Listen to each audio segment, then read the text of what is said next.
It's really different, each phase of this journey. So when I first started out at the Big Four, you have routines, you have your peak, your off-peak, and what happens is that you would generally have a lot more structure to deal with.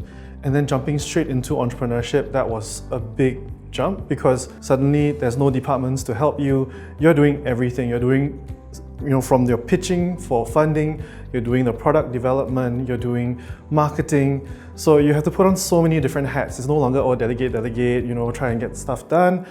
Everything becomes you.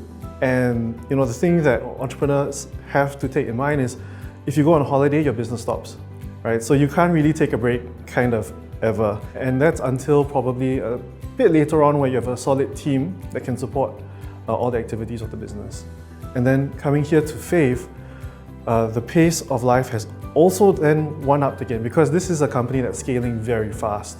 While I do have help in terms of different departments, assisting for, let's say, getting merchants to come on board the platform, at the end of the day, I'm still responsible for the overall growth of this business segment, which means I'm still wearing multiple hats.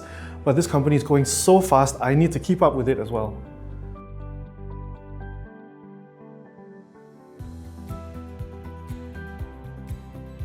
I guess the first piece of advice I would probably give is to have your fundamentals established really well. And then from there on, you'll be able to adapt to various situations.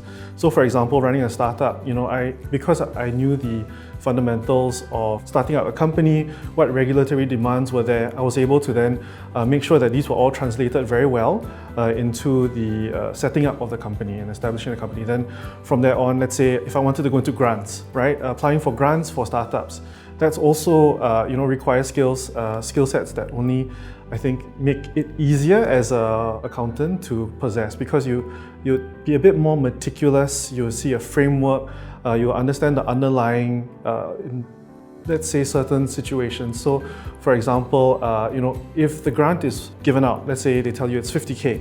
Being an accountant, you'll be able to see, okay, great, if the grant's coming out in tranches, let me allocate certain timelines to hit these goals, to hit these tranches, and then what is my allocated burn rate to understand how long do I need to sustain a business with the grants. So a lot of this comes into play, and especially with the different facets of running a business. But at the baseline, you still need to have your numbers right.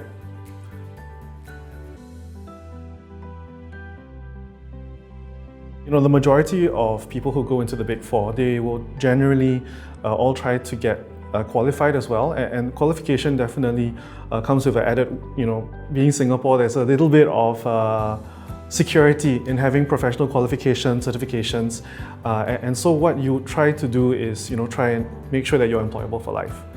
And as someone who wanted to start my own business after trying out the Big Four for a while, having a professional qualification in my back pocket was very nice. The nice side effect of this also for me was that while I was pursuing this, I was also doing my MBA, or rather I was applying for my MBA.